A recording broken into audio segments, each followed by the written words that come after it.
नमस्कार दोस्तों, मैं रजनीश नूतन मार्केट डिजिटल प्लेटफॉर्म पे आप सभी का एक बार फिर से स्वागत करता हूँ। आज हम करने जा रहे हैं पंचायती राज चुनाव के ऊपर। बिहार में पंचायती राज चुनाव का शुभारंभ हो चुका है, बिगुल बज चुका है और ये प्रथम फेज का चुनाव की तैयारी शुरू हो चुकी है। लोगों ने अपना नॉमिनेशन भी शुरू कर दिया है और 29 सितंबर को अपना मतदान करेंगे, अपने मत का दान करेंगे। तो आज मैं बात करूंगा जो पंचायती चुनाव होता है वो क्या है, ये पंचायती राज से क्या समझते हैं लोग? आप क्या समझते हैं पंचायती राज से?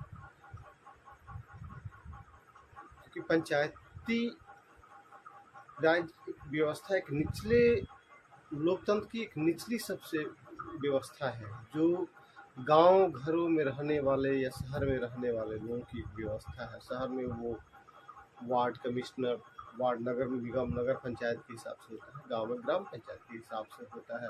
तो ग्राम पंचायत का एक स्ट्रक्चर है, 3 टायर स्ट्रक्चर है कि ग्राम में मुखिया है, जो कहीं कहीं प्रधान है, सरपंच है जो एक पंचायती न्याय की व्यवस्था देखता है और न्याय की सबसे निचली पैदान है, जो गांव भर की छोटे मोटे जो भी झगड़े हैं उनको निपटारा करके वो ऊपर डिस्ट्रिक्ट लेवल के जो बर्डन है उसको कम करने के लिए है।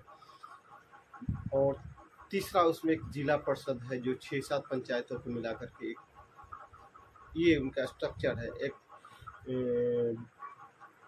बीडीसी हो गया, ब्लॉक डेवलपमेंट कमेटी हो गया, उनमें एक प्रमुख होता है। तो ये सारे स्ट्रक्चर है पंचायत का। और सरपंच के साथ पंच होते हैं, वो एक उनकी मंडल होती है, पंचों की मंडल होती है, उसके साथ वो लोग काम करते हैं। तो अब जो पंचायती व्यवस्था में मुखिया या प्रधान जो है उनका क्या रोल होता है, उनका मेन काम क्या होता है, इसके बारे में क्या आप सभी जानते हैं? नहीं जानते हैं। क्या आज जो हमारे यहाँ मुखिया के प्रत्याशी हैं, क्या वो अपने अधिकारों के प्रति जागरूक है? क्या अपने मुखिया के कामों से आप संतुष्ट हैं? बहुत से मुखिया राष्ट्रपति पद के लिए अवार्डित हुए हैं, करोड़ों रुपए खर्च होते हैं हर साल। एक मुखिया के अंतर्गत 14 से 16 वार्ड होते हैं, उस वार्ड के डेवलपमेंट के लिए, और हर वार्ड में एक वार्ड प्रतिनिधि होता है।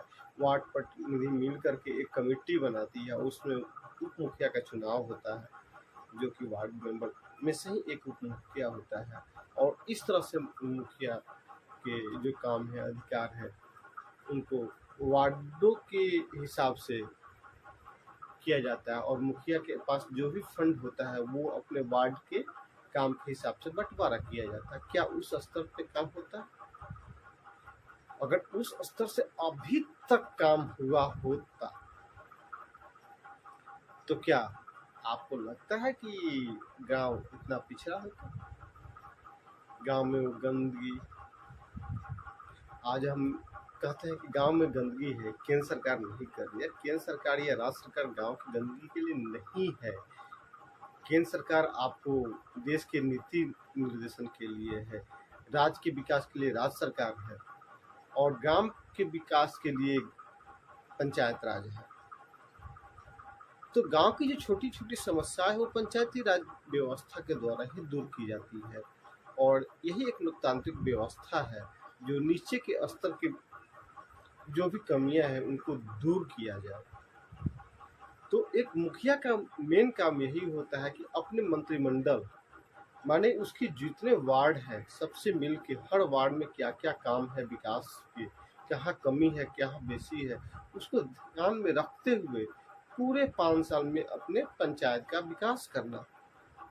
वार्ड का काम है कि अपने वार्ड में जो भी समस्या है उनको पहचान करके उसको दूर करना और उसके लिए जो भी फंड मिलता है उसको सही ढंग से लगा करके, काम करा करके उसको समस्याओं को खत्म करना। लेकिन ये चीज़ नहीं हो पा रहा है। इसका मुख्य कारण क्या है? इसका मुख्य कारण दो है। एक, जनता में शिक्षा की कमी, दूसरा भ्रष्टाचार। ये भ्रष्टाचार अधिकारी सरकार में हम कहते हैं, मैं कहता हूँ कि नहीं, भ्रष्टाचार हर एक जनता में है। हर कोई अपने फायदे के चक्कर में है। अगर उस फायदे को छोड़ करके गांव के विकास, पंचायत के विकास, राज्य के विकास, देश के विकास के बारे में सोचना जिस दिन से शुरू हो जाएगा, उस दिन भ्रष्टाचार खत्म हो जाएगा। भ्रष्टाचार घटेगा ही नहीं, क्योंकि हमारे निहित स्वार्थ ही भ्रष्टाचार का मुख्य कारण है। और यही मुख्य कारण है कि लोकतंत्र को हम मूर्खों का राज कहते हैं, क्योंकि जिसकी लाठी उसकी भैंस। आज के लोकतंत्र में जिसके पास ज़्यादा, अपने जिस जात की ज़्यादा वोट है, उसमें टैलेंट है या नहीं है, लेकिन उस जात के प्रतिनिधि चुने जाते हैं।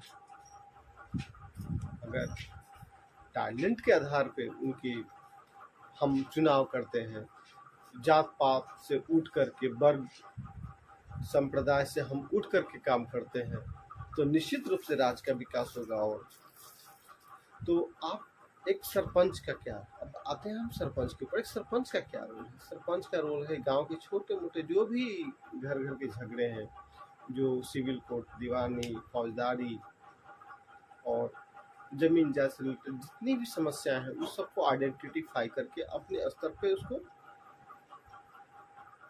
निपटारा करना, लोगों में एक न्याय के प्रति विश्वास जगाना। लेकिन क्या आज के सरपंच कर पा रहे हैं? क्या वो एक सरपंच समझते हैं अपनी ताकत को? नहीं, उनको पता ही नहीं कि हमारी ताकत क्या है। अगर किसी को पता भी है तो वो नहीं कर पा रहा है। इसके पीछे का राज क्या है? क्या कभी आपने जानने का प्रयास किया? मेरे को लगा नहीं, आपने हम कोई भी इस चीज को समझने का प्रयास नहीं किया है। और यही कारण है कि आज हम कितना भी करोड़ों खरबों रुपया खर्च कर दे, ग्राम पंचायत का विकास नहीं हो सकता। इसके लिए हम सबको आगे बढ़ना होगा, आगे उठना होगा। लोग कहते हैं कि सरकारी स्कूल में पढ़ाई नहीं होती है, बहुत सारी समस्या है, तो फिर सरकारी नौकरी क्यों? सरकारी नौकरी क्यों? सरकारी नौकरी इसलिए कि वहाँ पे सिक्योरिटी है। आपकी सिक्योरिटी क्या है कि एक बार नौकरी पकड़ ले तो हमारा नौकरी काम करे या न करे, कोई मुझे हटा नहीं सकता। यानी हरामखोरी मेरी लाइफ टाइम तक चलती रहेगी, सरकार हमें पालती रहेगी। हम रोजगार नहीं करेंगे, हम मेहनत नहीं करेंगे। मैं ये नहीं कहता कि मेहनत नहीं करते हैं, वो करते हैं, मैं तो, हम भी मेहनत करते हैं। क्या एक व्यक्ति अगर ईमानदारी से किसी भी क्षेत्र में काम कर रहा है, अगर 8 घंटा काम कर रहा है, तो उसको भूखे मरने की नौबत नहीं आएगी। और वो इतना कमा सकता है कि अपने परिवार, घर परिवार और समाज को लेकर चल सकता है। ये चीज़ मैंने देखा है, जो 8 घंटा काम किया है ईमानदारी से, वो वाकई आगे बढ़ा है। मैंने भी अपने शुरुआती जीवन में मैंने 8 घंटा मैंने काम किया है, मैं आगे बढ़ा हूँ। वो अपने स्वरोजगार की मैं बात करता हूँ, और आज भी मैं करता हूँ। लेकिन नहीं, ईमानदारी से कहा जाए 8 घंटे, तो 8 घंटे का व्यस्त तो जरूर रहते हैं, लेकिन वर्क होता है, प्रोडक्टिव होना चाहिए वर्क। अगर आप फैक्ट्री में काम करते हैं तो आपको दे दिया गया ये काम करने के लिए, तो आप पूरे दिन उस मशीन पर खड़ा रहते हैं। अगर 9 से लेकर के 5 बजे तक, बीच में 1-1.5 घंटा का जो छुट्टी होती है वो होती है, आपका लंच है, ब्रेकफास्ट जो भी है,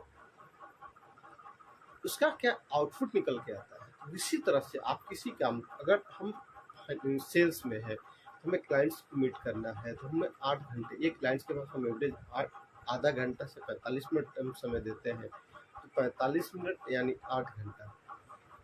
बोल लीजिए कितने क्लाइंट्स आपको मिल रहे हैं।